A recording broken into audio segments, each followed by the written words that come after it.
know what really makes us mad? Is wasting money on CDs with only one or two good songs. Yeah. Tell them about punk.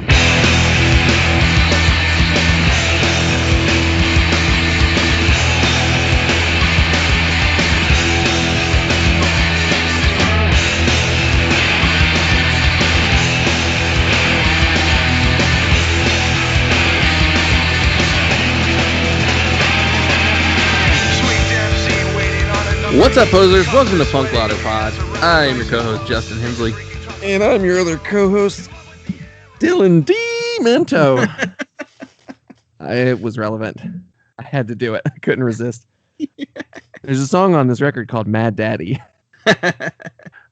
Today we are talking to Alicia Gaines of the band Ganser. They released their album, Just Take a Look at That Sky, in 2020, and it's one of our favorite records of the year. Lots and lots of places where it got praise as well, so that's really cool. And today, what are we talking about? We're talking about the year 1980, and the album is Songs the Lord Taught Us by the Cramps. Yeah, we've covered the Cramps once before, long time ago. Don't recommend listening to it. Don't go back, to that. We should delete those old ones. Yeah. Paywall. Patreon exclusive. Access to the paywall. Oh, speaking of Patreon, what are we talking about over there? We're going to do... We haven't done it yet. We're recording it later. We're going to do a starting 5 on albums that came out in 1980. So that'll be fun discussion. Hopefully. It'll be very early in the morning for us. So hopefully we can bring the energy. So pledge $1 to your sleepy morning thoughts. I don't know. It's weird. Whenever I let myself tweet first thing in the morning, it's usually weird brain gunk, dream gunk. So it might be fun. Yeah. Just very unhinged.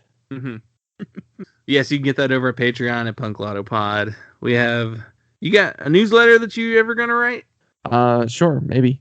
Subscribe to our newsletter at punklotopod.substack.com, where I will write something when the mood strikes me.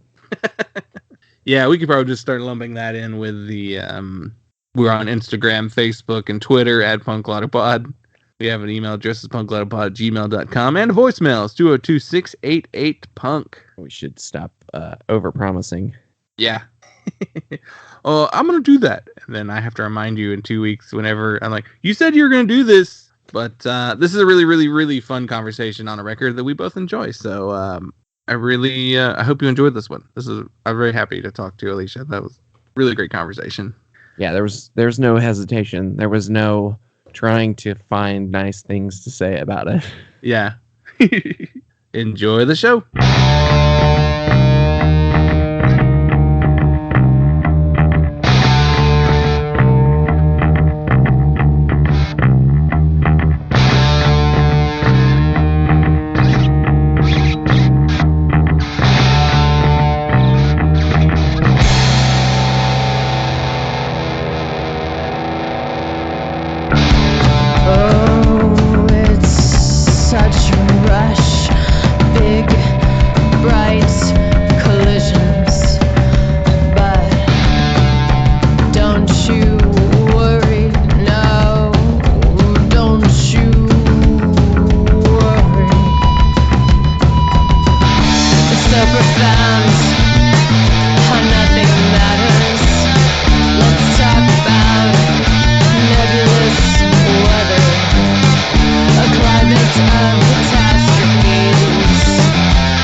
so different. Big, bright collisions. But don't you worry, no, don't you.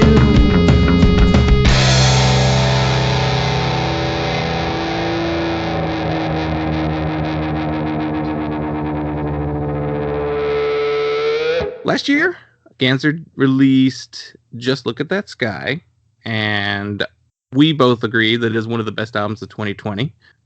we included on our best of list in January, and then I saw it had a lot of like mentions in other sites as far as their year-end wrap-up stuff. So 2020 seemed like the year that Ganser blew up. How has the experience been? The reaction been? You know, it's been crazy because it's like, on one hand, it's been really awesome to meet new people and find new artists through this from hanging out on Twitter. But on the other hand, you can imagine it's strange because we haven't been playing shows. So like we were really like shocked when like we booked a residency at one of our favorite venues here in Chicago, Empty Bottle. They asked us to do 3 nights, and it was like, it's not full capacity yet, but you know, still it's like, okay, sell out our favorite venue 3 nights in a row. Let's see if we can do it. And it happened like in a weekend, and we were like, whoa, that's different than before.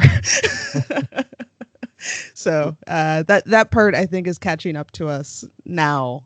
But it's been wild because you can imagine like that record was written like tail end of 2018, 2019, re-recorded it over like half of a year, you know, going back and forth. And like, it's strange because it's like, you know, there's going to be an after 2020, 2021 and a before. But for us, like, it's almost like that kind of crystallized like our whole thing before, you know, the other shoe dropped. I guess it was appropriate that the last song is kind of about the apocalypse because, you know, I feel like it's a line in the sand between then and now. Did you listen to the Oceanator record that came out last year too? Yeah, I did. Yeah, that's really rad. She's got like 3 tracks about the end of the world on that album. I mean, even like Phoebe Bridgers has like a track about the apocalypse. Like, I feel like it was just kind of on everybody's mind, and then it like happened. Right, because those songs were written before 2020. Right, like something was in the air. Where like this moment's starting to get a little long in the tooth. You know, something's got to change, and guess we got it. Yeah. I mean, I guess the thing that was in the air was the political landscape of the last 5 years. Yeah, totally. Like somebody was talking to us about because like, you know, you look back like bands like Dead Kennedys or whatever, you associate them like even with like the presidencies that were happening while they were around, whether they're like explicitly talking about it or not.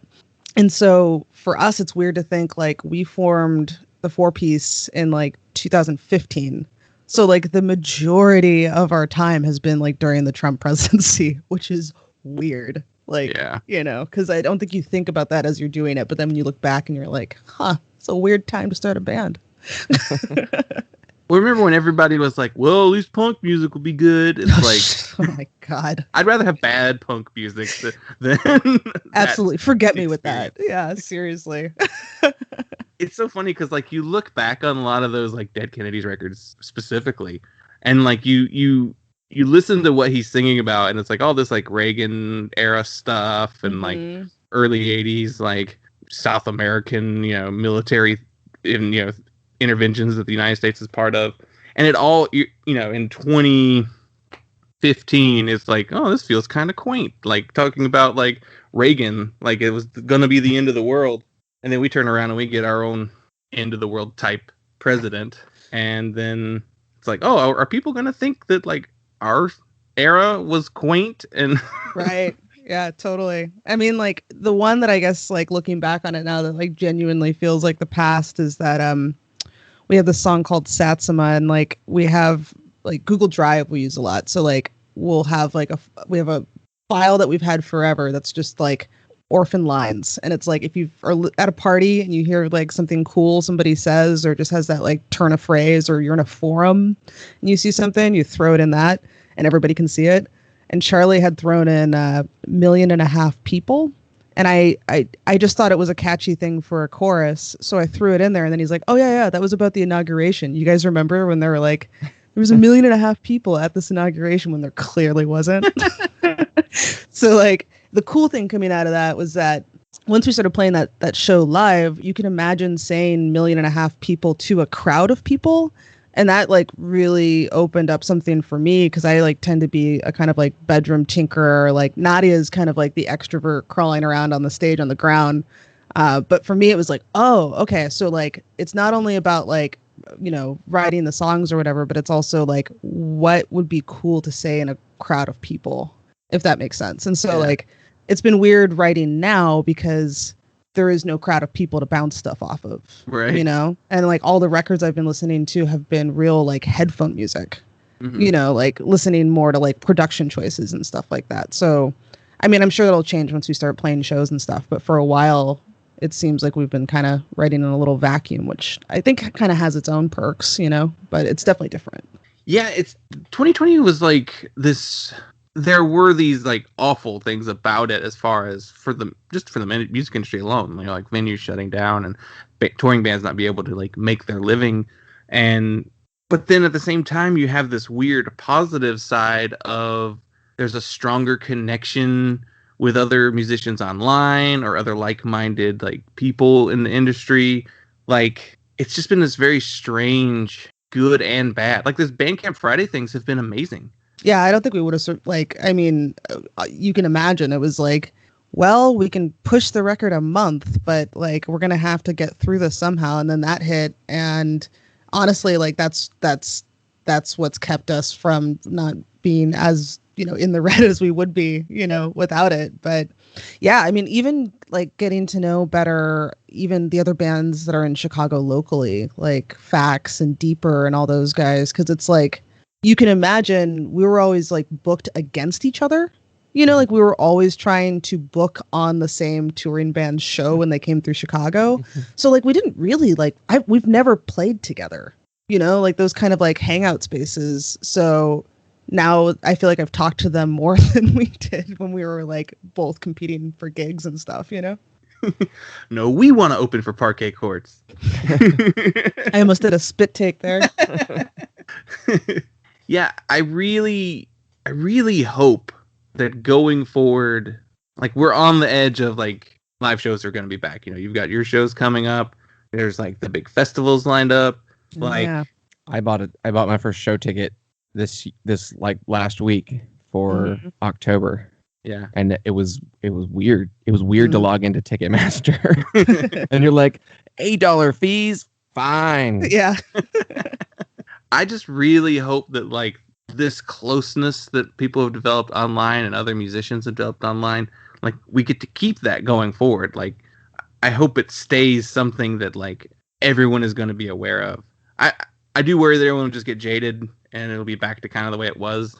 Yeah, I mean, I think that hopefully people will just be, you know, grateful to be doing what they're doing. For me, it's like when we first started, I had like pretty bad like stage fright. And it was because I grew up playing in orchestra and stuff, but like when you're in an orchestra, you're sitting amongst 80 other people. Like you're not like the focus of attention. And like I'm a graphic designer. Like I'm not like, you know, I'm much more like behind the scenes kind of a person. So it took a while to kind of get over that. But I am just so excited to get back out there and perform and finally get these songs out there. I mean, it's weird that these shows coming up are going to be basically the release show for the record and the 1-year anniversary show for the record. And I hope we never have to have that ever again.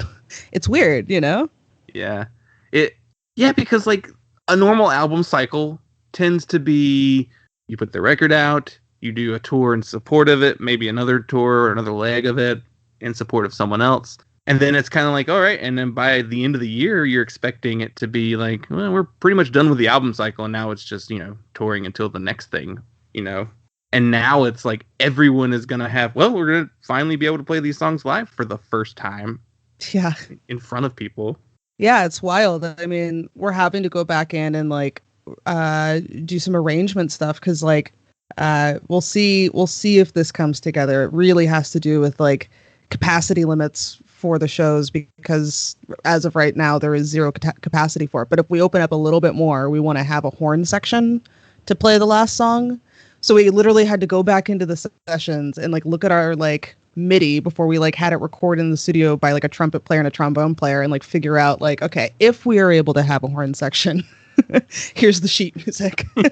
You know, like having to go back and just transcribe what you did.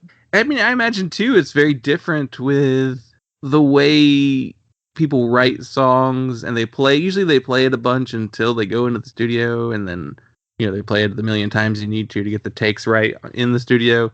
And then you pick a handful of songs from the album to play live, but you're probably playing it right away. So for y'all, has it been like, oh shit, we got to relearn how to like play all of these songs? It was a bit of catch up in that. And then also like, you know, we would had for the past 5 years practiced once a week. Like that was our time to like get together, hang out, run a set. And then, you know, we'd have 1 gig a month in town, or we'd be going on the road or whatever. And there was a whole time period, like we shot the video for Projector off the record. Like we had it in just under lockdown. Like South by Southwest was already canceled. We recorded that video. And then we didn't see each other for the longest period of time that we hadn't seen each other before. So there was even like the part that like when we did get back together, when Audio Tree wanted us in to record a session with them, it was like, all right, I guess we're just going to all wear our masks and practice kind of, you know, enough, but like not as much as we normally would. And like, hopefully it's fine for this recorded live session. That's not terrifying at all. But like, yeah, there was a little bit of that. So just like not seeing them was really strange, you know, because, you know, like it or not, like when you form a band, it's like they become like family, you know, so it's weird not to see them. Yeah, but I also imagine too, once you did get to see each other again, it was almost like no time had passed.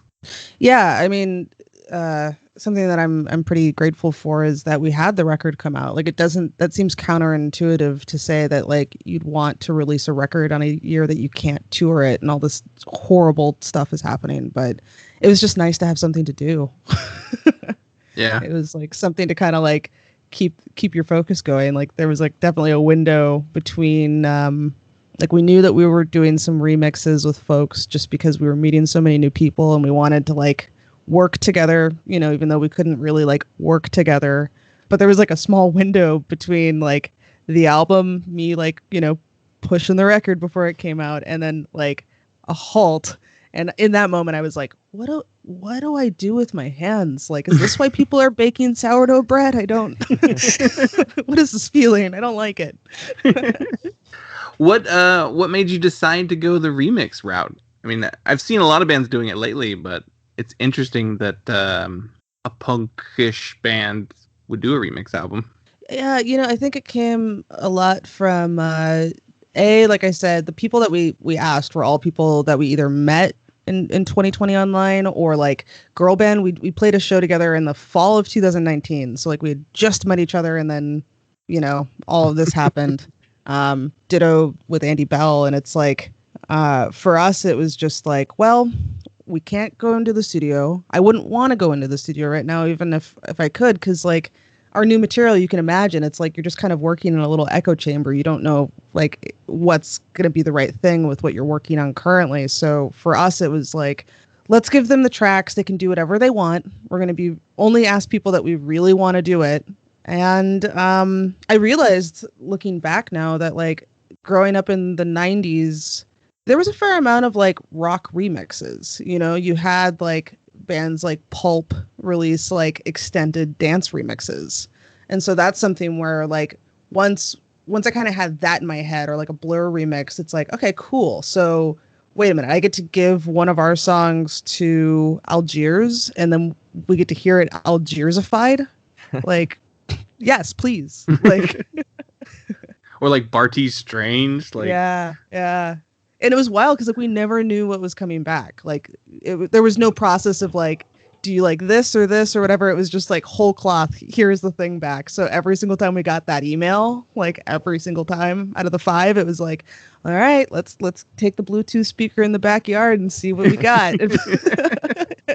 Yeah, I guess there were a lot of the Britpop bands, I imagine, had a lot of remixes. Mm-hmm.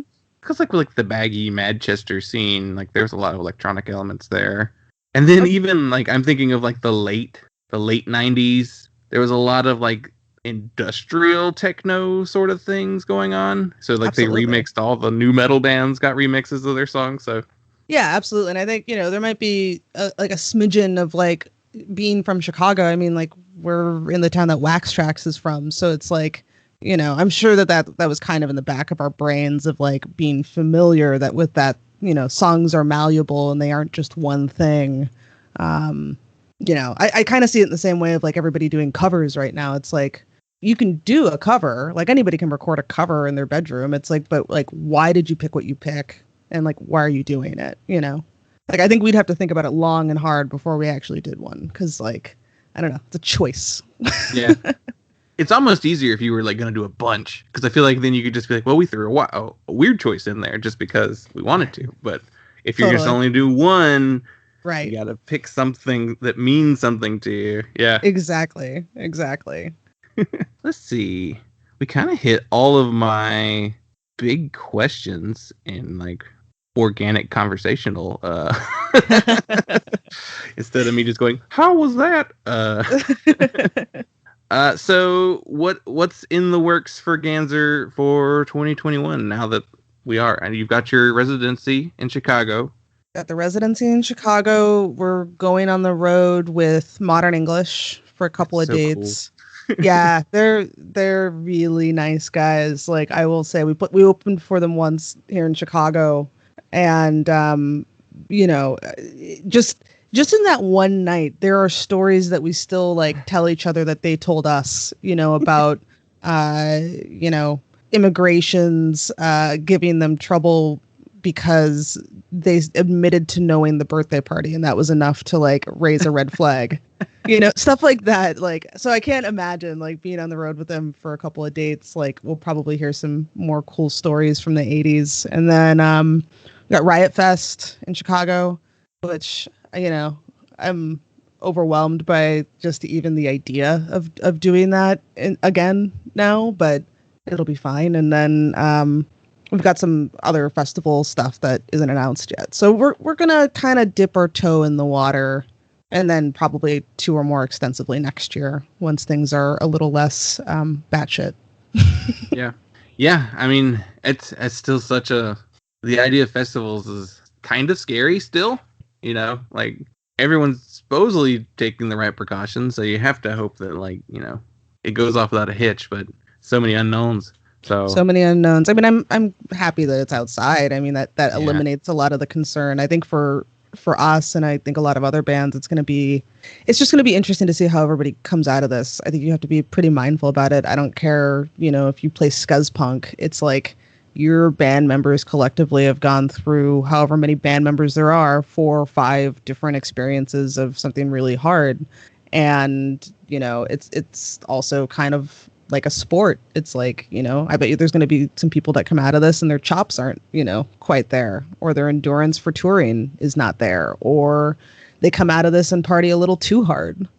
Like there's you just kind of have to be mindful about how you jump back into this. Cause I think, like I said, if you just dropped me into a like a packed venue right now, I think I would just like have to acclimate, Yeah. Yeah, there'd definitely be like, you're dropped into a fully packed venue, a 2019 era packed venue, and you have to stay for the whole show. What do you do? I'd be like, stand in the back as far away from people as possible. I think. Yeah, totally. Yeah, I mean, signs are good, so far. So I haven't signed up for any festivals yet as far as buying tickets. I'm really wanting to sign up for the fest in Florida, because like so many of our friends that we've made doing this show over the last year are playing this year. Mm-hmm. So it's like, I want to be there. I want to be there for like the first time this happens, but I'm still kind of like, well, let's wait and see what the summer looks like. Yeah, I totally get it. I had some friends that were like, congrats on the residency, I will not be there. And I'm like, that's fair. Yeah. Like totally understandable. Totally understandable. Yeah, I imagine there'll be some people who won't even attend the live show until 2022, hey, I think we just all have to kind of do what works for us, and hopefully. Yeah, I mean, the entire world probably has PTSD from this like traumatic experience now. So, well, part of the population. There is a whole corner of people who decided they were just going to live their life like normal. But Yeah, I think it's really the thing that's been really heartening to see, and I don't know if I would include us in this group, but maybe a lot of the bands that I was seeing on Twitter just like making it work in this time, whether it's live streams or whatever. It's like the more flexible you can be in your thinking and not hold anything too preciously, the better off you're going to be. So like for us, it's like everything that's on our calendar for this year, love it. Like very excited. But, you have to kind of like keep that little kernel in your mind of like something could happen and this could not happen. And I have to be okay with that, Yeah. Flexibility.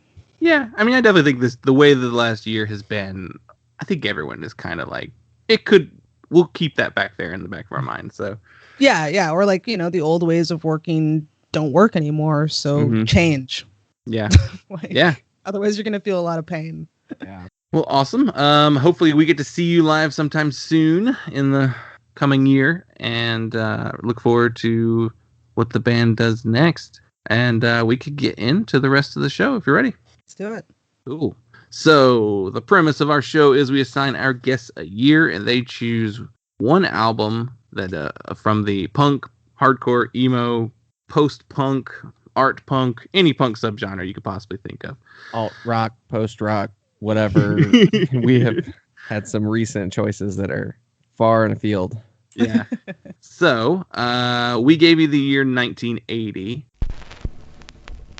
You're living in your own private Idaho. You're living in your own private Idaho. Give up the past, beware of the game. Watch out for signs that say hit it that way. Don't let the glory in your eyes blind you to the up of the prize. And I'll wait for you at the bottom of the bottomless blue, blue, blue, blue. Do you remember lying in bed with the covers pulled up over your head? Radio playing so no one can see it.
And before we get into the album you actually chose, what are some other albums that came out that year that you almost picked for us to talk about? So this is the hardest year, I think, to pick an album on. Like, I think you could have an entire podcast about 1980 and just do a different record from 1980 every week. But some of the other ones that were kind of in my back pocket, maybe a little less like punk. We've got things like Talking Heads, Remain in Light. I love Talking Heads. I love Fear of Music, but that record, especially with Eno on it, is just killer. You have David Bowie's Scary Monsters, which is a favorite of mine. Just Ashes to Ashes in general is just one of my favorite songs overall.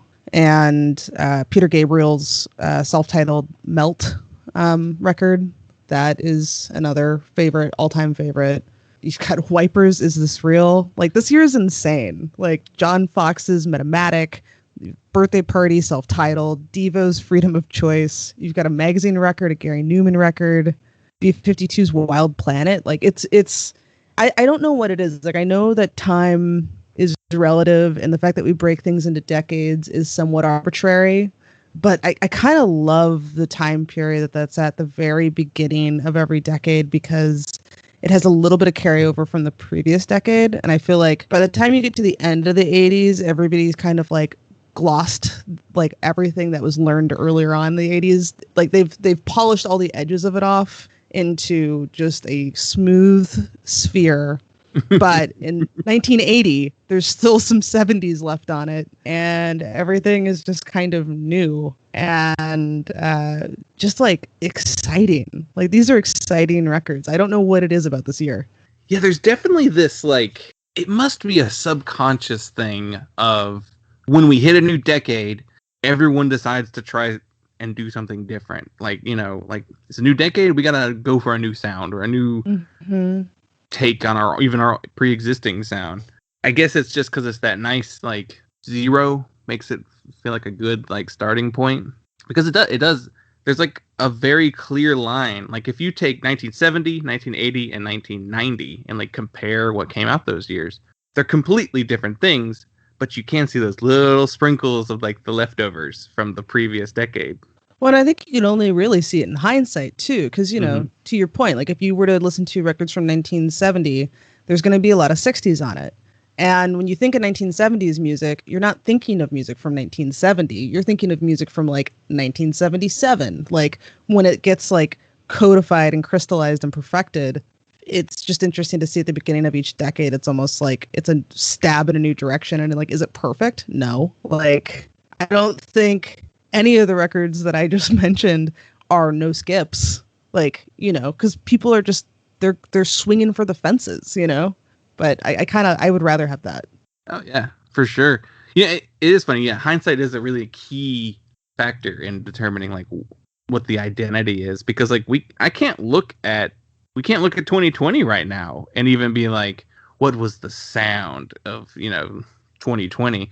It's like, well, we're gonna need a couple years to hear what everyone else decides they are going to imitate from 2020, or, you know, iterate on. And when you're in it, I mean, you mostly just know what you associate with and what you listen to. Whereas when you're looking back at the past, you have the benefit of like a top-down kind of like, okay, now I can see everything, even if it was, you know, I might not have been listening to heavy metal in 1980. Like, I can see what was standout in that genre in that year, and I can compare that to what was happening in punk, which in 1980 I probably would have only been listening to punk. Like that would be your whole world. You have that bubble that you operate in, that history kind of pops that bubble, and you can see everything, and you can see, well, these things actually have a lot more in common than I thought, or like because of what influenced them from, you know, previous years. Like, and then I think that's where we see maybe more of the overlapping and the little sprinkles of like 70s stuff in the 80s. It's kind of like, well, obviously there's going to be 70s stuff in the 80s because everyone who made music in 1980 was probably making music in the late 70s. So like, that's a good point. That's a good point. Like they're going to bring that with them, but then you can look at it and you can say like, but this really is like a new era for music in a lot of ways, because you really do have, I mean, speaking of 1980 in particular, you really do have like huge technological advancements, like 78, 79, 80. That's when digital recording really starts happening. And a lot of digital technology is starting to actually work. Yeah, I mean, I think that Peter Gabriel Melt record has technically the first instance of that like gated reverb on drum sound that then became so popular in the 80s. So like that's when you really see that kind of experimentation pop off. Like we'll get more into it when we get to the record that I did choose, but I think it's also interesting when you take a look back at like these little slivers of time, like a year in music, thinking about how those people related to the things that they are referencing. Because I kept thinking, you know, oh, there's a lot of references to 50s, 60s culture in this, maybe when they were growing up or whatever. And it's like, okay, but that's really only 20 years ago. When you think, like, we think about it as old timey, but it's interesting to put yourself in the shoes of somebody making a record in 1980 and like, what's 10 years ago to them? What's 20 years ago to them? I think that's an interesting way to look at it too. Yeah, it's very true. Because the record you chose, like, there's very much a looking at the previous, you know, their childhood most likely is what they're looking at for influence. But even like you see it in like Devo. I mean, look at Devo. yeah. It's referencing that kind of Americana 1950s kind of a thing, and like it wasn't that old. Like it's basically the 90s and 80s to now, which is just crazy to think about. I was just thinking about all of the 50s and 60s stuff today, which I mean it's been kind of in my mind throughout this week as I've looked at these charts and listened to some stuff from this year. But I was listening to Los Angeles by X on the way home from work, and I've listened to that record tons of times. I love X, I love that record, but like listening to it, I'm like, oh shit, no, like this is this and like the record we're talking about, and then also like most of the records that I picked for our Patreon episode that we're going to talk about, I'm like, well, damn, maybe I shouldn't have picked those records because like there's tons of like Wipers is full of 50s and 60s influences, you know, rock and roll and garage rock and even like there was something else that was big that stuck out to me. I mean, I would say even like the Dead Kennedys record. Dead Kennedys, right? Yeah. There's surf influence. The B-52s have tons of like right early 60s influence in there. I mean, even think about some of the electronic stuff. If you think about like John Fox coming out of Ultravox and making his own record, which is not too dissimilar to the Gary Newman record from that year, Telecon, their idea of what futurism looks like is definitely 60s sci-fi inspired. Mm-hmm. Like it's just, I don't know. It's interesting to see how that works. Cause it's like, now you see kids with like, I just try to stay out of the fifth wave emo discourse. Cause I just, I've never been a huge emo person and I don't know enough to get involved, but it's just interesting seeing people do like a reference that's a reference of a reference, and you know what they're referencing this time around because you lived through the 90s. So it's like, I don't know. It's just weird to see what people pull.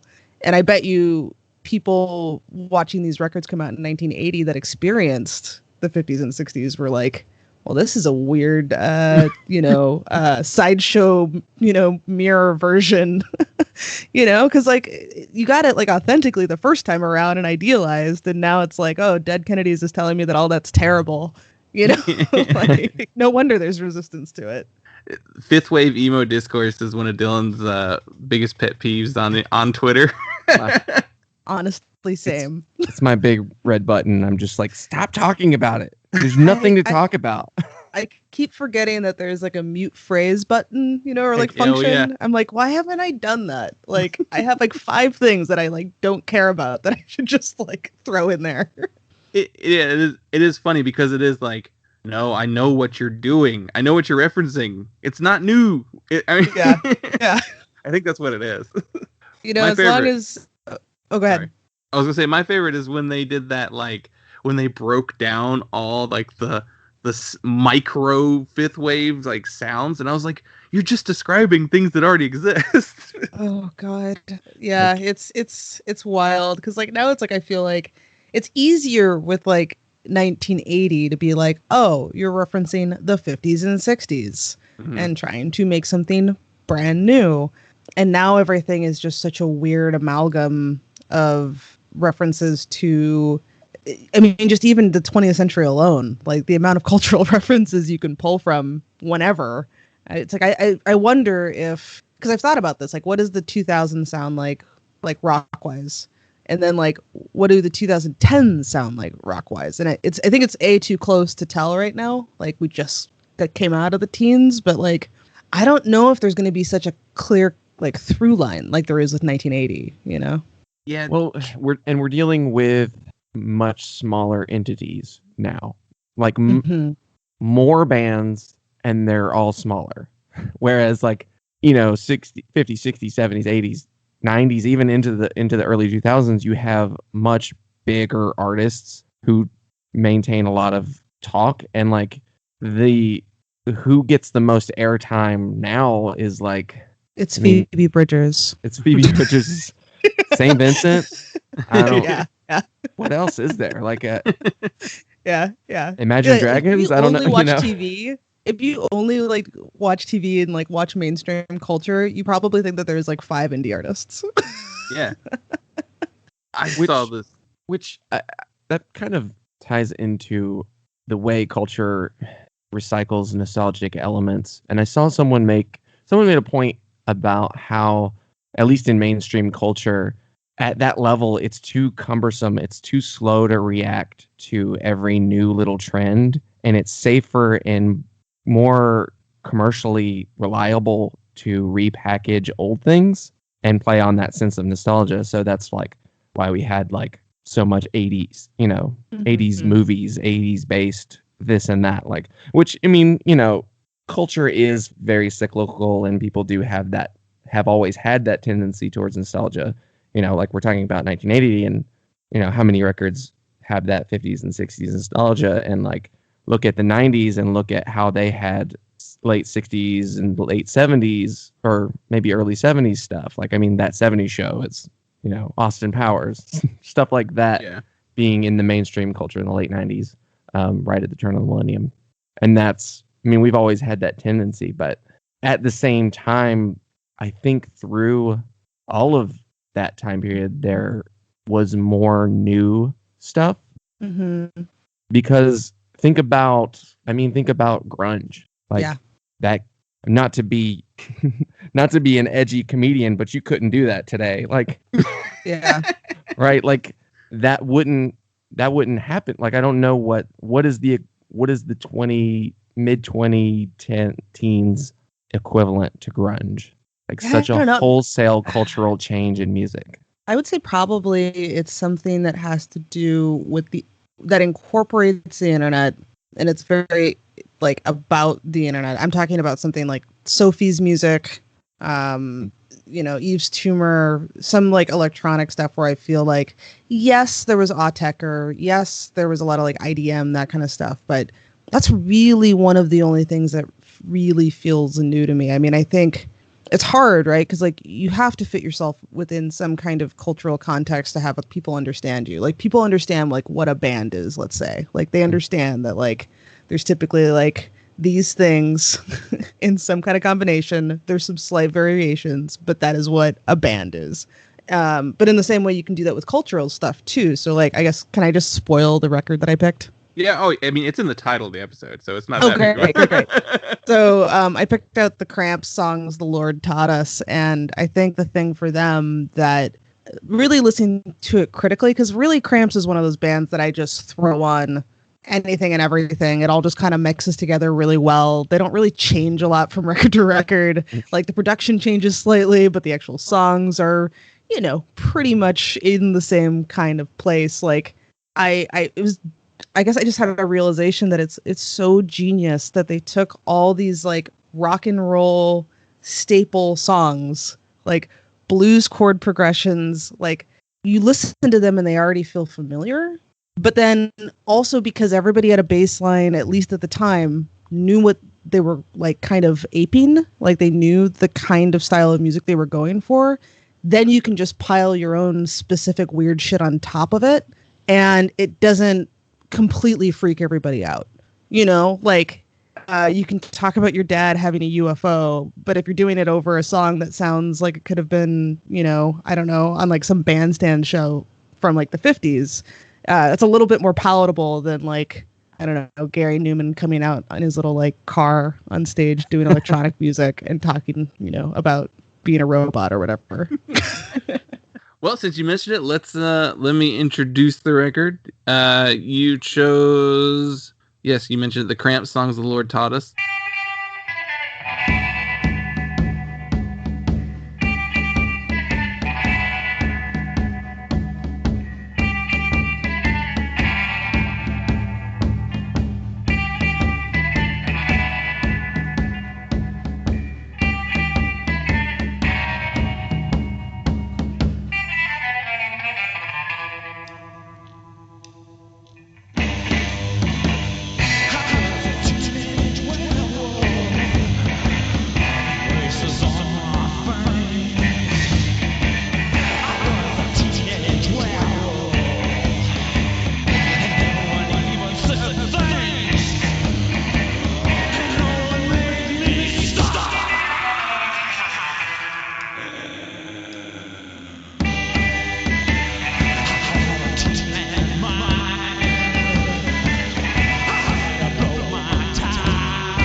couple little like stats on the record, and basically like the liner notes essentially.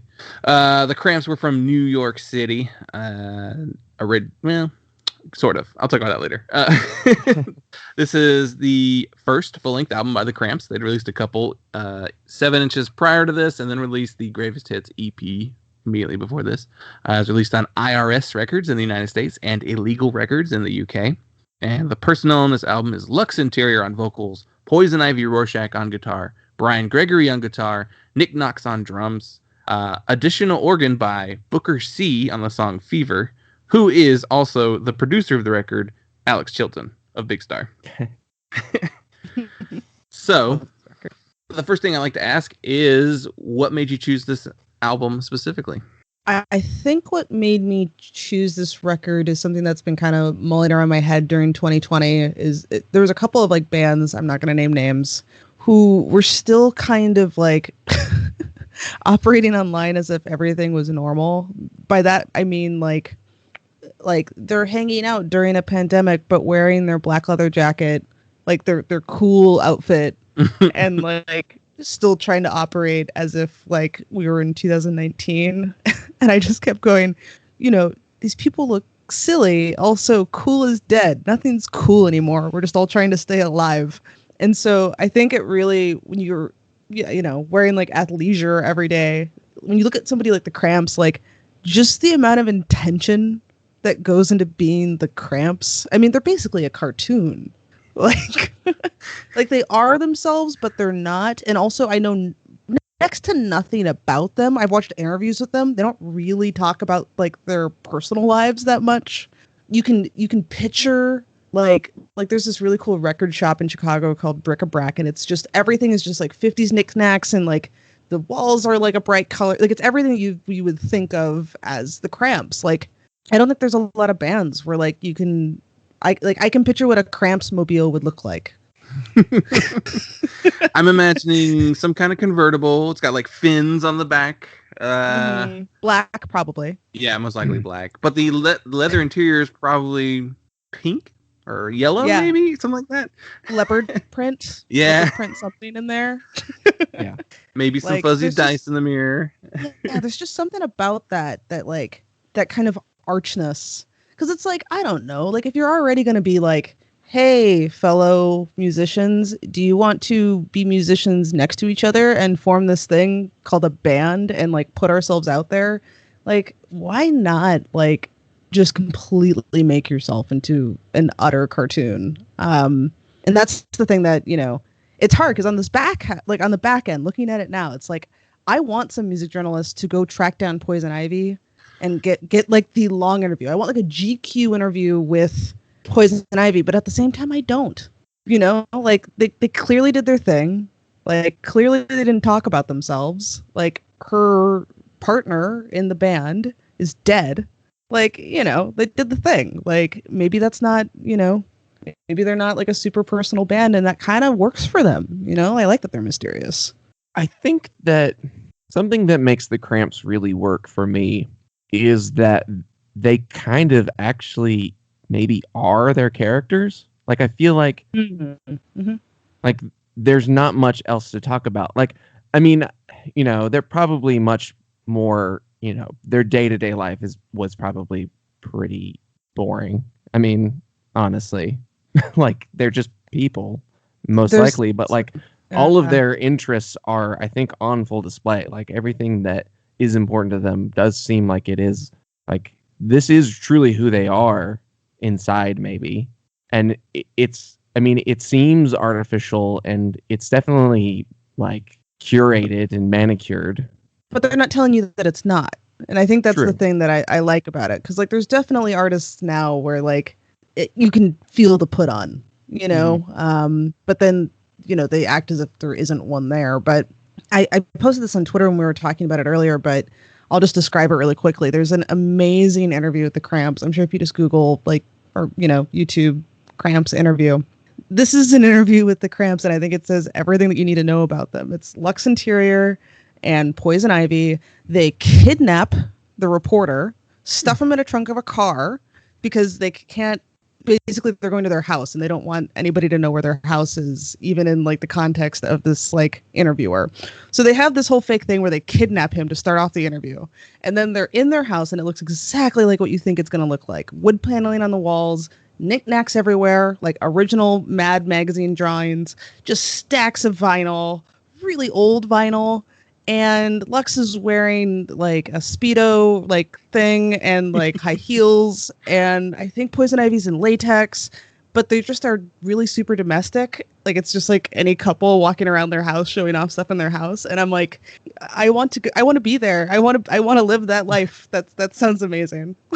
I was gonna say, like, I want to be with them when they go do their like. They go to an antique mall or something, or like they go record shopping, or they go to a comic book store, because like they're very interested in all that kind of stuff. Like, I just want to see how they browse through aisles, like what they are interested in. It's like, oh, I really like that. You know, like I want to see they're just like them at their like truest what they are.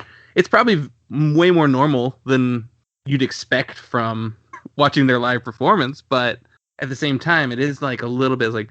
Well, the things you choose to sing about, especially on the early records, the things you choose to sing about is like, you probably have a pretty decent collection of like old sci-fi books in your, you know, or EC horror comics, you know, like that kind of thing. Like, I would. Original 50s rock and roll singles and, you know. Yeah, I guess I learned that a little bit like from like on Twitter, you know, in 2020, like I would just say like what movies I was watching and stuff, because then it was cool, because then you found like the people that like the same kind of movies you did, and you can just talk about movies and stuff. And you know, we build in some little references in our lyrics and stuff to just weird topics like DB Cooper, you know, who like jumped out of an airplane in the Pacific Northwest like after robbing the airplane and was never found. Just little things like that. I mean, even the name of our band is like a Wikipedia wormhole, you know, rabbit hole dive that I was doing one night. So like I like the fact that like you're right, they do seem genuinely passionate about the types of things that their whole thing is built around. So that's something where it's like, I don't know, they could have a song like Teenage Werewolf, and like at that point you're already in. So like you're like, sure, of course.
Let's talk a little more about the actual record. So, the album features, I guess I should have counted them before I was going to say how many tracks are on here.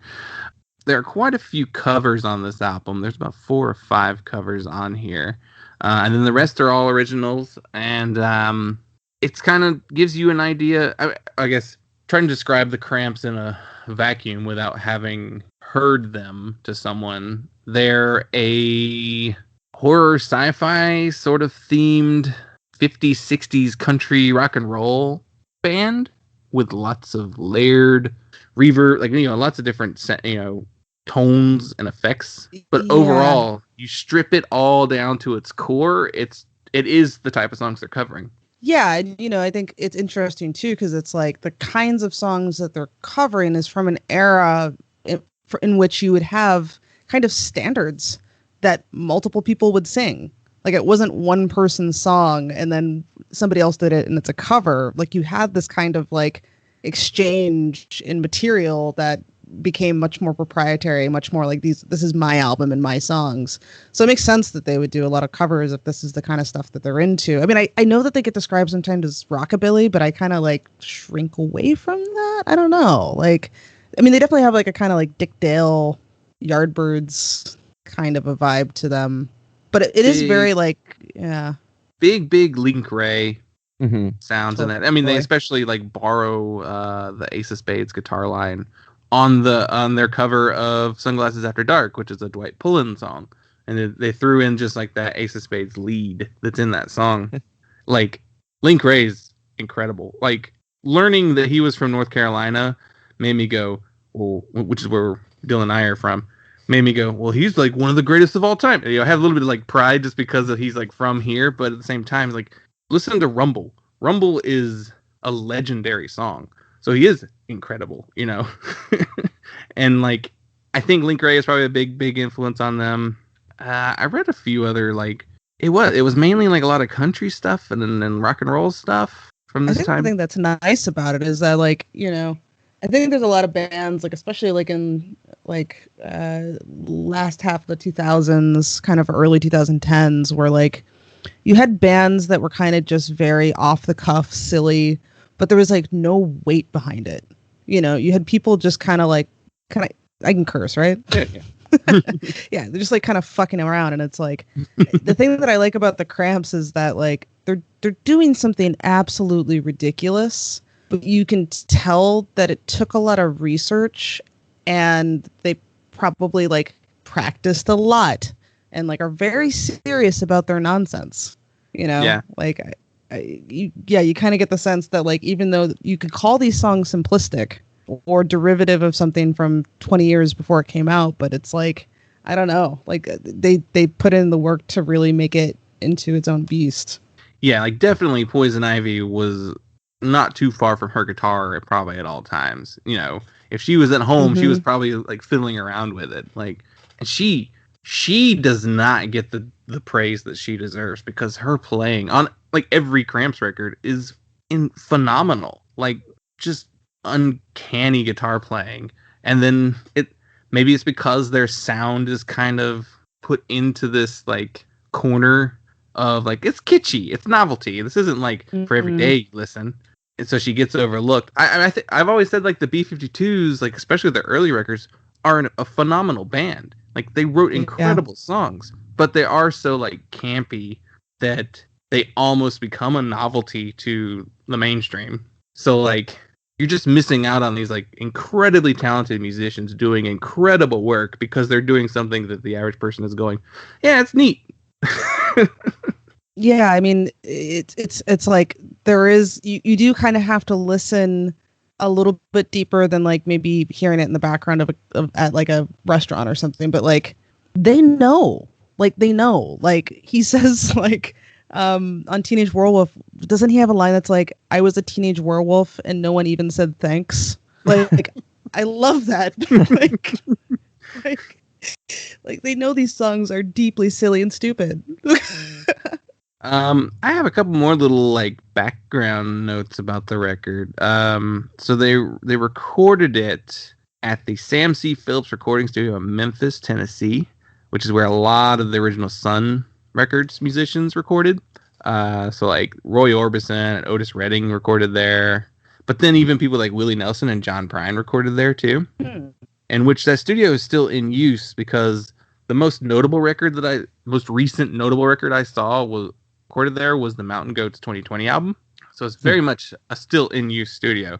And you have to think that played into, well, this is where like our heroes played, you know?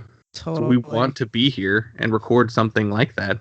That kind of makes it even cooler. I did not know that. That's like, yeah, like that makes sense. Like they would definitely be the band that like would have someone's guitar that like played at da-da-da. Like, you know, like they would probably value that kind of tradition, but also the energy that a space can have. I mean, I think this is a weird thing to point out because I listened to like the originals and then I also listened to the remastered, and it's like, I don't know, the reverb on the drums was something like the reverb on the sound overall, but like especially on the drums, like I feel like people are really like I don't know, lazy with reverb. Like most everything labeled post-punk I can't listen to because they just make it sound like it's underwater in a hallway. But Just turn up this the reverb. record, yeah, totally. But I don't know. There's something about the way that this record sounds where it feels like a wood paneled basement, which is like perfect.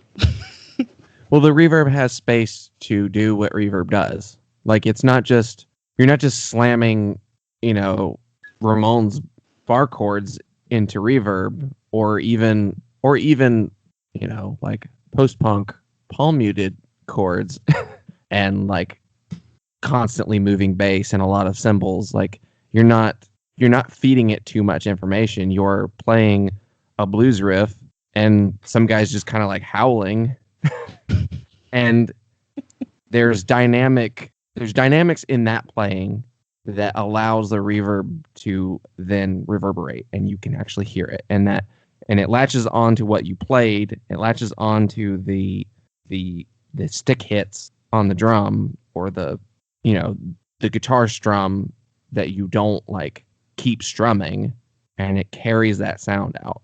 Like It's very traditional. right.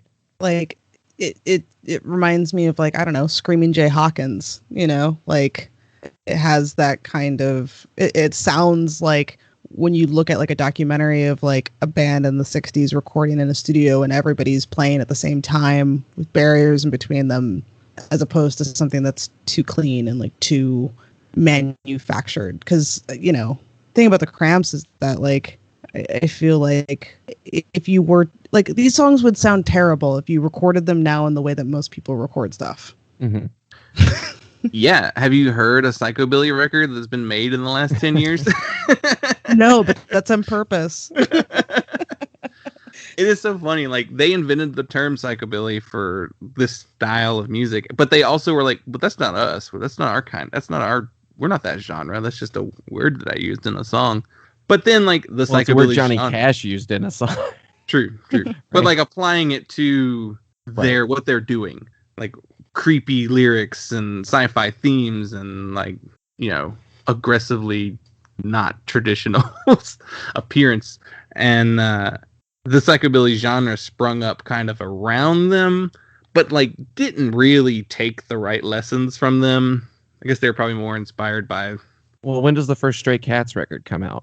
Yeah, I was gonna say probably a couple of years later. Very shortly after this. So Yeah. and then on top of that you have all kinds of people doing throwback rock and roll. Yeah. B-52s and I mean even we didn't even talk about the Ramones record where they recorded with Phil Spector. Yeah. Which was supposedly a nightmare experience, which totally makes sense. Can I tie this into some current discourse? I feel like I don't like the eras that are being referenced now. So again, I stay out of the children's discourse on Twitter, but like I could see you like even like taking what the Cramps are doing and the perspective of what they're doing and the kinds of things that they're referencing and just kind of like those types of folks and put them next to, I don't know, someone like the Specials or something. Like some of that like dub music has like kind of a similar kind of, it's not that they sound the same. It's almost like they're coming from the same planet. If that makes sense. Well, they're definitely drawing from the same era for sure. Like those dub and like reggae records from the 60s, or those are coming out alongside like the country records that the Cramps are referencing. So yeah, that makes total sense. They're just like of a different subculture. Yeah, totally. It's so funny because like psychobilly really uses like the upright bass and like, which is hilarious because the Cramps have no bass on like the first couple records. Which I read a funny story. This may be an apocryphal story, but like basically what it said was that Brian Gregory like had no musical experience prior to the Cramps. He had met Lux. Lux invited him to come play in their band. He had to go buy an instrument. He was supposed to buy a bass, accidentally bought a guitar, came to the first like rehearsal or practice, and just acted like he'd meant to bring a guitar the whole time. Oh my God. I wish listeners could see my face. My eyes just went really wide. Like, what? Well, then they rolled with it. I mean, if that's the case, they then were like, well, let's just you play the guitar like a bass, because that's what he does. He plays the guitar like you would play a bass, and it's like it's playing through just like some old fuzz pedal, I assume, which is what they would have done with a bass anyway, which would have cut all of the bass signal anyway. Right. And that's why you don't notice that there's not a bass really that much. Like, yeah, he's definitely playing just like these root sort of fuzzy, bass lines essentially just on the guitar, while Poison Ivy gets to experiment and do a lot of really cool stuff. But I also did read something that Poison Ivy said in an interview, and she was like, Brian Gregory is barely on the record. Like, it's her playing most of everything, because apparently he was really like partying too hard to really be able to like record very much. I mean, that's stuff she said later, so take that with what you will. But she was in the band the entire time, so he leaves immediately. Yeah, because that's probably true. I can see that. Well, okay, so this goes into like the talking about where they're from. So I was reading a little bit about their backstory, and Lux and Ivy met in Sacramento. He picked her up as she was hitchhiking. They discovered they had a lot in common, like artistically. So they already had formed the Cramps, but it was just the two of them. At one point, they wound up moving to Akron, Ohio, which is his hometown. They hang out there for not very long before they go on to New York, which is when they like form the first Cramps lineup in 1976. So, and then after this record, they moved to LA. Yeah. It makes sense though that like there is something deeply you get like a strange version of America whenever you have like a band that's kind of from the Midwest that then goes somewhere larger. Like something weird always happens. Like that's Devo, like there's many bands where that happens, because like I feel like if they were born and raised New Yorkers, they wouldn't be doing the things that they were doing. But they were too weird for where they came from. You know what I mean? Like they weren't going to stay in Akron. They make sense as a California band. Like I feel like you can get that weird in California. And so I guess it made them, once they moved to New York, it made them stand out even more. Yeah, absolutely. And when you were kind of talking through how they met and stuff, I just was like, do I want a Cramps movie? I think I want a Cramps movie.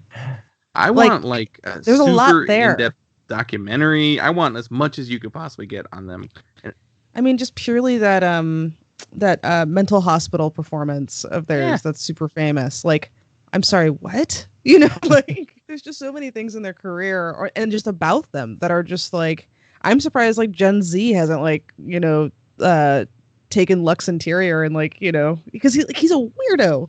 Like he's an absolute weirdo. And so is Poison Ivy. Like, I think that they were doing some really strange stuff, but like back then it wasn't like really emblematic of like, a new label for people. You just had these individual weirdos running around in high heels. And that was their thing. Like, they fit in very well with like the John Waters kind of, view of the world. They were part of the CBGB's like original scene. And I imagine even then they were still some of the weirdos. I mean, I'm sure there's plenty of artists that played CBGBs during that time period who are even weirder that like are not in our history books because they never recorded anything or, made an impact beyond they were out there playing a weird show the same night that, Magazine was playing or or like the Ramones. Apparently like the Ramones and the Cramps kind of got along. I think the Cramps introduced the Ramones to the song Surfin' Bird too. Oh. Because they'd never heard it before. I guess That's being cool. New Yorkers, they probably wouldn't have come across like this weird like novelty song that Surfin' Bird is. Yeah, I'm trying to remember what this is from, because like a lot of the Cramp stories are like told by other people. There's a lot of like stories about the Cramps. I forget what it was. Somebody described Lux Interior performing and diving into the crowd, I think at CBGB's, like a cold, wet salamander, because he just constantly just seemed to be like wet and like half naked. He was wearing all that latex all the time. Oh, it does probably not made him look comfortable. super sweaty. I don't know how he kept clothes on. I mean, he barely keeps clothes on, Right. and sometimes he doesn't. But like, I don't know. And it's because they're so normal, like in interviews, that it's just fun to see footage of him cutting loose. Because like, there's definitely an element. Because at least in our band, like Nadia, like I said, she's the one like flopping around on the floor, and like, you know, like. Sometimes people get confused about like who sings what songs, and I'm like, if it's yelling, it's Nadia. Like, and you know, that's like if there's gonna be waiting out into the crowd, that's her, not me. Like, and so I'm the one that's normally just standing there stock still while she's going nuts. And I have to imagine that a little bit of Poison Ivy's like whole thing, her kind of like aloof, staring into the distance thing, it would be because I know that when I've turned to the side and saw what was happening next to me, it's hard not to laugh. You know? Like, And you're You trying to need to- portray something. You need to incorporate her, because she always chewed gum like the whole time, and, like, popping, blowing bubbles, so and good.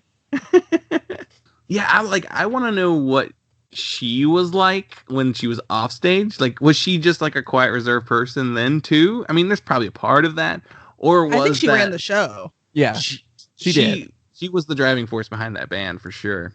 Yeah. But I just want to know like what her personality was like, you know? Like, is she really like super funny and like nobody knows? Because Yeah, she definitely, I mean, that's like the thing where it's like, I want people to leave her alone if that's what she wants. But also, like, man, she seems like she would be fun. Like, Yeah. You know, cast her as something, you know? I mean, I imagine, you know, I guess when your spouse of however many years they were married, I don't know when they got married, but they were at least together since the 70s. And then like your spouse dies and you're like, I don't really want to do this anymore. Like, as far as if you had a good relationship, I assume that's what it was. Because I mean, if maybe they didn't have a good relationship and she was like, whatever, I'll just keep going and doing my own thing. But I think it kind of ruined some of the fun of it. And so it's like, I get it why she, I guess, chose to step away from the spotlight. But God, you're right. I want a deep interview with her, like that she gets to tell the whole story and we kind of get an idea of who she is. I mean, as long as she Yeah, absolutely. Because I mean, like our band, like, you know, Brian's my partner, the drummer. So like, you know, it's definitely something where it's like I get why she maybe would want to just like put it all kind of behind her, but I just want to know everything. I want to know everything. Like I don't know what years they were born, but it's like, you know, just even the fact that they were a married couple that was in a band, had no kids, like, you know, they're a little weird for their time, you know, a little bit ahead of their time even. Yeah, they were, I think, born in the 50s. I think it was, Lux was 25 and she was 19 when they met. I think I read that they met in 73. Mm-hmm. So, like, yeah, she's probably in her... Lux died kind of early, too. Like, he was a little young. Yeah. Okay, I'm going to blow your guys' minds. So not only were they doing all this weird stuff in the 80s, Lex Interior was born in 46. Whoa. Yeah. Huh. He died in 09. Huh. 46. That's so interesting. Yeah, like right So after he was- like yeah. So he was, you know, he was a preteen teenager when rock and roll happens. Which is perfect. Yeah. Right? Like that's when you get the bug or Yeah. anything. It's so interesting that it took him so long to find something, though, musically. Yeah, there's that too. I mean, I feel like they always kind of had that about them too, which I feel like, again, like if there was an interview now, I would be wanting to ask this because it's like, I don't know, like there's always been a thing about youth and rock and roll, and like, you know, when you think of band, you think about like 21-year-olds, but it's like Nadia and I started the project when we were 27, but it's like we are definitely in our 30s now, you know. So it's like it would just be interesting to see like what their thoughts would be on that too, just in terms of like they probably were a little older than everybody else. Yeah, But- Lux was 30 when they started.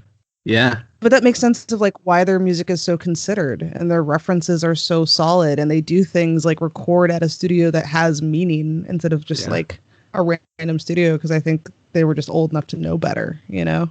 Yeah. Well, and working with Alex Chilton, that was something I didn't know about this record before, and I saw that while I was looking at the credits for it, and that struck me as very interesting because Alex Chilton, Big Star is a band that kind of is out of time. Like they've kind of missed they really happened too soon. Mm-hmm. If Big Star had happened like late 70s, really started then and had been in a place like New York and been in part of CBGB, they'd be huge. They wouldn't be the band that people had to rediscover. Like they would have just been one of those legendary bands from that time period. And they definitely are working with a lot of similar influences. Alex Chilton was definitely influenced by a lot of the same stuff that the Cramps are influenced by.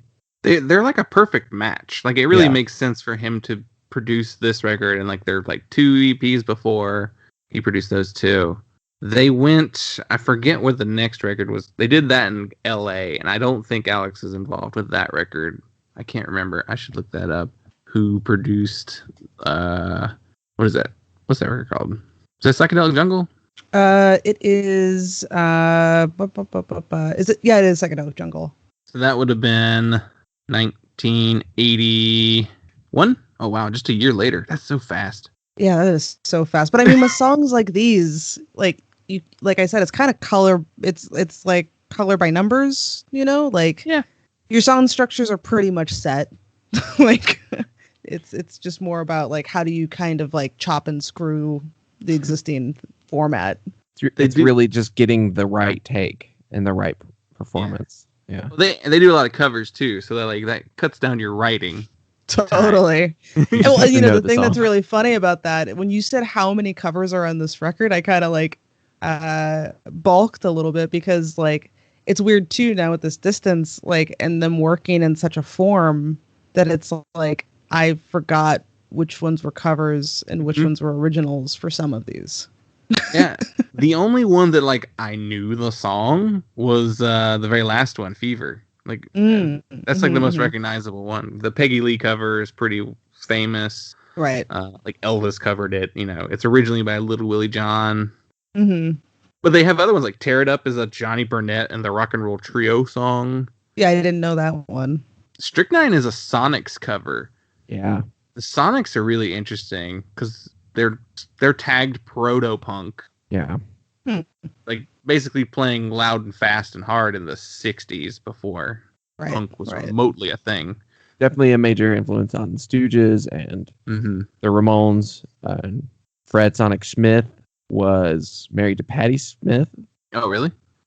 That's interesting thinking about the Stooges. I mean, comparing like Lux to Iggy, it makes sense. It makes sense, and like there's also like a Screaming Jay Hawkins was like also in there, like in the Lux DNA of whatever that character is that he's playing. But like it's interesting to like take, because I'm trying to think like the original spirit of like the rock and roll kind of sound that they're doing was very wild and new when it first came out. So I guess like if you're gonna make it wild and new again for 1980, you kind of just have to like act insane, like act like you kind of have to like ramp it up. If you're gonna keep the same music, it's not gonna sound dangerous anymore. I gotta stick the microphone in my mouth. Like that's these clothes are coming off. Yeah. How do we spice up this rockabilly? Okay. Yeah. Which I guess was like a thing that a lot of edgy musicians did for throughout the 70s, 80s, and 90s. Take your clothes off. That weirds people out. I wonder if they would do that now. I think rock, I mean, this is, hot take or whatever, but in comparison to like, let's say rap, pop, all the other genres, I would say rock is pretty friggin' conservative these days. Yeah. Like definitely. In terms of like how self-deprecating, how there's just certain lines that I feel like people aren't crossing much anymore. Like even like girl band, like love those guys. They make the most insane music.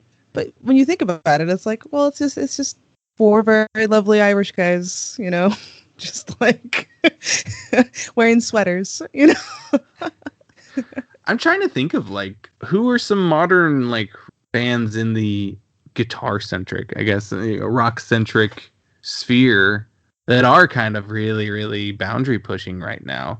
I feel like it's been a long time since we've really had any big ones. We had like in the 2000s we had like the new metal shit, but I mean, I would say yes. I would say like Karen O did a bit of, you know, wilding out. But yeah, it just seems like everybody just got really self-conscious. Yeah. And then the ones who aren't, you don't really want to be hanging out with anyway. Yeah, there's that. There's definitely like trash bands and like dive bars that are still like, I don't want to hang out with those guys.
There are still probably too many bands that are like that try to do the Jesus Lizard take all your clothes off on stage thing, and it's a put on, like that's what noise rock bands do.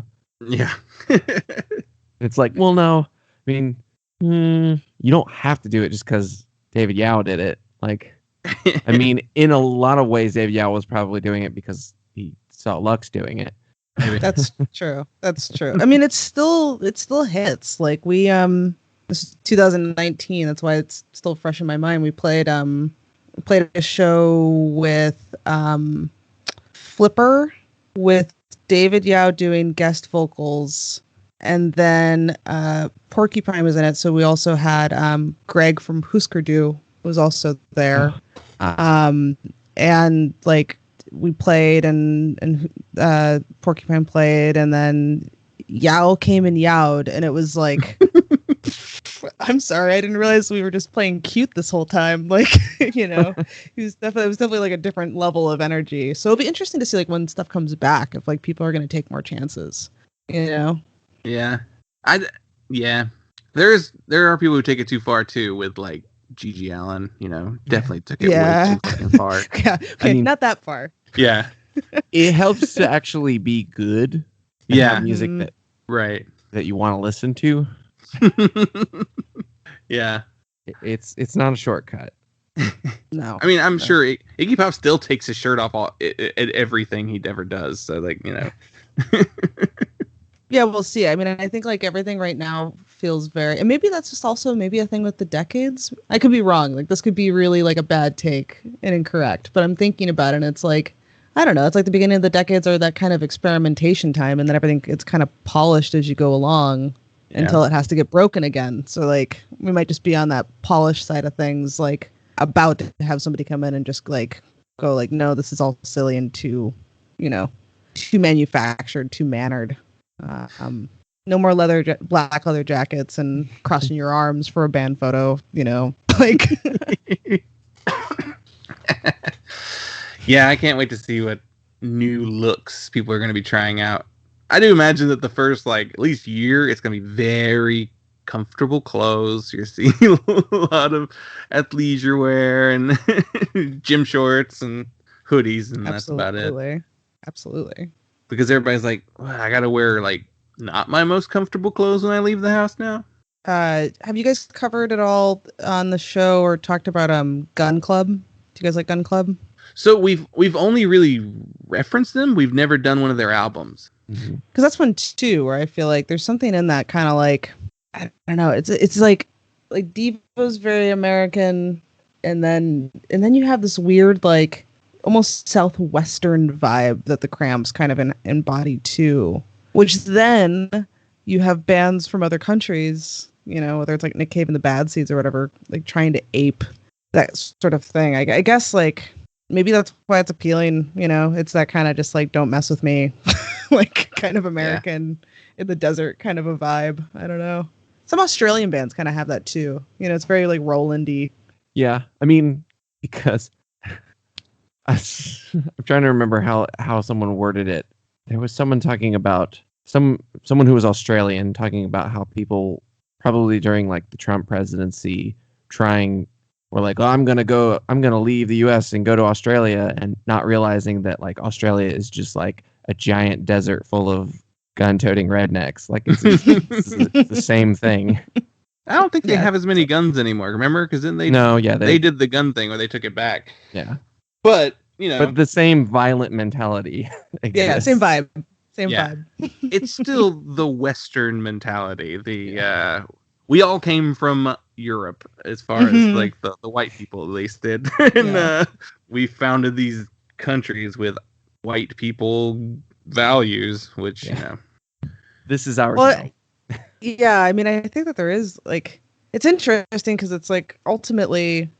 Again, if there was an interview with a Poison Ivy, it's like it's weird because like the stuff that they are parroting, critiquing, it's interesting that they're using rock and roll, which is a very like black style of music. You know, even if you go transmogrify it through Link Ray or something, but like they're using that to talk about a lot of things that were like popular 1950s, 1960s culture. So I bet you their record collections are just weirdly subversive. Their politics are probably kind of weirdly subversive. I don't know. Like there's a lot there that like they just don't say. They just put the work out, which, you know, hats off. They don't have to be on Twitter. Yeah, I was gonna say, I'm glad we don't have to live in a world where Lux Interior is like tweeting about cancel culture. Oh my god. We couldn't do the Cramps today. Yeah. I don't think he would say shit like that though. I don't I think know. it'd be pretty chill. I just don't want to know what I wouldn't want to know what he had for breakfast, you know? Like, Just normal. like the mystique. Yeah. Posting stories on Instagram. Totally. I mean, It's Bandcamp day. Like, Yeah. I could see it if he's just like, I would be interested to just see like what platform heels he's wearing to the flea market today. You know, like. Now, I would like a curated Instagram that's just like his record kitsch collection, and that I would like to see. But Totally. I don't want to see like his brunch pictures. Yeah. tweeting about the playlist that they just got on. Yeah, exactly. Thank you, Spotify. Thank you for including. Obligated to say. Thank you for including us on Psychobilly. Yeah. Freak out. Oh man, they'd have to play these dumb festivals with like Reverend Horton Heat and like Demented Arco. They'd be like, can we play a cool festival that's not all flat tops and flame tattoos? Maybe he got out while the getting's good, you know? That's the thing about the Cramps though, is like they have that same aesthetic, but it's not hokey. Yeah. And they played covers, but they made those songs very much their own. And they took a very rudimentary, like boiled down formula for their original songs, and again did weird shit with it. Like no Lux Interior vocal performance is normal, is what you would do on any song, on any pop song. No, absolutely not. Absolutely not. It's just bizarre and a true artistic statement. Like it's really something different and unique, and it's familiar but different. Yeah. But so it's really, and I mean, I think that's what has given them the longevity, because like, I mean, I joked about Stray Cats. Like I can listen to Stray Cats and enjoy it. Like on a technical level, I think they're a band that performed well, and Brian Setzer's a great guitar player, but like it's not exciting. It's not interesting. It doesn't inspire me or compel me to do anything. The Cramps very much inspire me to play music and to incorporate odd textures and tones to cowboy chords, you know? Yeah, totally. So there's, I mean, aesthetically, yeah, they definitely appeal to someone who's going to go to a rockabilly festival. Who has a spiderweb tattoo on his elbow and I want one. I think all the rockabillys are gonna come after us. We've made fun of the necromantics on this show, and they didn't come after us, so we're good, I think. Okay, we're in the clear. We're That's safe. But their music, I guess the difference is their music doesn't actually appeal to the traditional values that the conservative viewpoints that, and I mean, like, I don't know, like there's so much we don't know about their views. They could be like big gun rights advocates, right? Deep down, but we don't know that. Like, I don't know. Well, I think it's one of those things where it's like, yeah, we can talk about bands that kind of came out at the same time that kind of sound like them, Gun Club and some other things, and like what they listen to, because that's very obvious. But I think coming out of it, it's like, sorry, I don't care about rockabilly. I don't care about a lot of that stuff. But I think like something that is interesting that was definitely influenced by the Cramps, thinking about it in the direction of like making yourself into a character, that sort of thing, is like, I have to imagine this was on the mood board when they were putting together Gorillaz. Mm-hmm. That kind of like, like a cartoon band, because they're basically a cartoon. Like, so that's an interesting thing too coming out of that, is that like I feel like they were very parallel to something like Scooby-Doo, or like like they're in that direction as well, which is just kind of wonderful, because it's like, I don't know, you find like when you're making music, it's like if you make songs that are all like super sad or whatever all the time, like great, now you get to live in that space forever and play that over and over and over. It's nice, like when we're writing, sometimes like it'll just start off with like an idea or like a situation, or don't you hate it when da-da-da-da-da happens. Like Bad Form is just basically about procrastination and hating yourself for procrastinating. And it's like, where do you want to live? Like, where do you want to like spin over and over and over? And it's like, I can totally see how you could end up with their discography, because it's like, who wouldn't want to live in that world, Yeah, like I can't imagine that Olivia Rodrigo is gonna really be happy singing about this awful relationship for the next 2 years, because every song on that record is about that relationship that went bad. So that's a weird one too, because then also the guy has a record that's about it, and then like the girl he cheated with has a record too. It feels like it's all planned. No. It doesn't feel real. Yeah. That feels like The world's an industry plant. Yeah. Yeah, just like to the tune of The World is a Vampire, but it's The World is an Industry Plant. I love when people are like, Pink Shift, they're an industry plant. Like, like who's the other one that everybody else was saying industry? Meet Me at the Altar, because they signed to Fueled by Ramen. The industry plants, like, they have a lot of music before this year. That's impressive. That's a long con. Yeah. And you know what? If the music's good, I don't really care. It's funny. It's funny to see. It's the industry plant discourse is very funny to me, because I remember the first time I heard that term was used to when it was revealed that Paramore was actually legitimately an industry plant. Mm-hmm. But like everyone loves Paramore. Right. Like no one actually ever says Paramore is bad. Like people like their current pop iteration of Paramore. People like their classic records.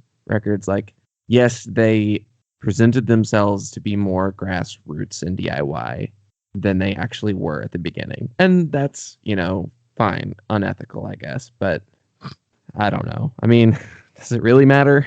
Right. I think, I don't know, maybe the past year has kind of just helped. Like I said, like looking at the Cramps, like coming at it again, rather than just like, I don't know. I think you kind of like accumulate bands and you accumulate discographies and you listen to stuff over and over again and you don't really interrogate why. And I think that's something where I would highly encourage people to like really think about what the Cramps did. Those were all choices. Like every single one of those things was a choice. And it's like, I don't know. That's kind of what I admire more than anything else, you know? Like I feel like a band is just a collection of choices. For sure. I feel like we've kind of covered everything. I like this Cramps discourse. This is great. Yeah. Yeah. More people should talk about the Cramps. I think so too. I also think that there needs to be a reevaluation of the Cramps with more modern listeners. They also are a genre or a style of music too that I don't see a lot of kids getting into, really. I'd love to hear what they think of it. You know what I mean? Like, we were just rewatching the Venture Brothers. I don't know if you guys are familiar with the Venture Brothers.